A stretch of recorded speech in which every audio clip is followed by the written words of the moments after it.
உண்டாகட்டும். என் ஆத்தும நேசரே என்று சொல்லி நாம் நேற்று தியானித்தோம். நம்முடைய உள்ளான ஆத்மாவிலே தேவனை நேசிக்க நம் வாழ்க்கை ஒப்புக் கொடுக்க வேண்டும். அந்த அனுபவத்தில் செல்லும் பொழுது நீதிமொழிகளின் புத்தகம் 11ஆம் அதிகாரம் 30ஆம் வசனம், நீதிமானுடைய பலன் ஜீவ விருட்சம், ஆத்துமாக்களை ஆதாயப்படுத்திக் கொள்கிறவன் ஞானம் உள்ளவன். ஆத்துமாக்களை ஆதாயப்படுத்திக் கொள்கிறவன் ஞானம் உள்ளவன் என்று சொல்லி பார்க்கிறோம். இந்த உலகத்தில் அநேக ஞானம் பெற்ற திறமையான மக்கள் இருப்பார்கள், இருந்து கொண்டிருக்கிறார்கள். ஆனால் வேதத்தில் பார்க்கும்போது ஞானம் உள்ளவன் என்று சொல்லி ஒருவனை குறித்து சொல்லப்படுகிறது. அந்த ஞானம் உள்ளவன் யார் என்றால் ஆத்துமாக்களை ஆதாயப்படுத்திக் கொள்கிறவன் என்று சொல்லி பார்க்கிறோம்.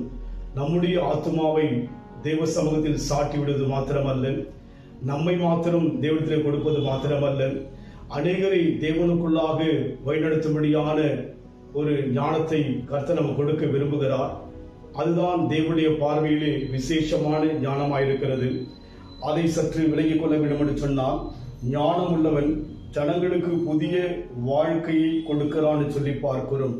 இன்றைக்கு நம்மை எப்படியாக ஆத்துமாவிலே தேவனை அறியவும் ஒரு புதிய வாழ்க்கை நமக்கு கொடுத்தாரோ, அதுபோல் அநேகரை அந்த புதிய வாழ்க்கைக்குள் ஆத்தும நேசரோடு கூட ஆத்துமாவில் உறவாடுகின்ற அந்த வழியிலே அழைத்து செல்வதுதான் தேவனுடைய அழைப்பாய் இருக்கிறது.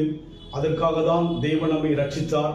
நம் வாழ்க்கையிலே நம்முடைய காலங்கள் வீணாய் போகாதபடிக்கு நம்மை சார்ந்தவர்கள், உறவுகள், மற்ற நண்பர்கள் யாவருக்கும் தேவனை குறித்து சொல்ல வேண்டும். அதுதான் ஆத்துமாக்களை ஆதாயப்படுத்துகிற அனுபவமாய் இருக்கிறது.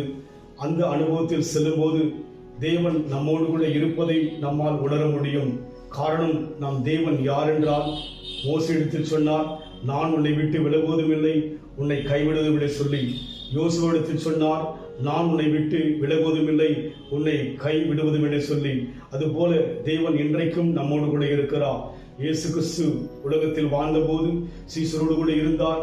அதற்கு பின்னால் அவர் மரித்து உயிர்த்தெழுந்த பிற்பாடு இன்றைக்கு ஆவியாக இன்றைக்கு நமக்குள்ளே அவர் வாசம் செய்கிறவராய் நமக்குள் இருக்கிறபடினாலே அவருடைய பிரியம் ஆத்துமாக்களை ஆதாயப்படுத்த வேண்டும். காரணம், தேவன் ஆத்துமாவை நேசிக்கின்றபடியினாலே நாம் அந்த அனுபவத்தில் போக நம்மை ஒப்புக் கொடுப்போம். ஆத்தும தரிசனம் கண்டிடுவாய், ஆண்டவர் வாக்கினை ஏற்றிடுவாய். ஆத்தும தரிசனம் கண்டிடுவாய், ஆண்டவர் வாக்கினை ஏற்றிடுவாய்.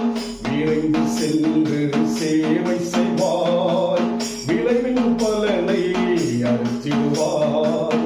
விளைந்த பலனை அறுப்பாரில்லை, விளைவின் அற்பலம் வாடிடுதே. அறுவடை மிகுதி யாரோ இல்லை, அந்தோ மனிதர் அழிகின்றாரே. அறுவடை மிகுதி யாரோ இல்லை, அந்தோ மனிதர் அழிகின்றாரே. ஆத்துமாக்களை ஆதாயப்படுத்துகிறவர்கள் ஞானம் உள்ளவர்கள் என்று சொல்லி நாம் பார்த்தோம். அன்பின் ஆண்டவரே, எங்கள் வாழ்க்கையில் கொடுத்த இந்த நாட்களுக்காக, எங்கள் வாழ்க்கையில் கொடுத்த நன்மைகளுக்காக, எங்கள் வாழ்க்கையில் கொடுத்த சுகபலம் ஆரோக்கியத்துக்காக நன்றி செலுத்துகிறோம். எங்கள் வாழ்நாள் வீணாய் போகாதபடிக்கு எங்களுக்குள் ஒரு ஆத்தும நேசரை அனுபவிக்கிற நாங்கள் அநேகரை அந்த அனுபவத்தில் கொண்டு வரும்படியாக நீர் எங்களை ஆட்கொள்வீராக. வருகின்ற காலம் அறுவடையின் காலம் ஆண்டவரே. நிச்சயமாகவே எங்கள் தேசத்தில் பெரிய மாற்றங்களை கொடுத்து ஒரு மாபெரும் எழுப்புதலை உண்டாக்கும்படியாக நீ சித்தம் வைத்திருப்பதற்காக நன்றி ஐயா. அதற்கு எங்கள் யாவரையும் பயன்படுத்துங்க. எந்தெந்த விதங்களில் எங்களை பயன்படுத்த வேண்டுமோ அப்படியெல்லாம் பயன்படுத்த போகின்ற ஒரு நாட்கள் வருவதற்காக நன்றி செலுத்துகிறோம். நாமத்தை எங்கள் தேசத்தில் மையப்படுத்துங்க. இயேசுவின் நாமத்தில் பிதாவே, ஆமென். கர்த்தர் ஆசீர்வதிப்பாராக. God bless. Hallelujah.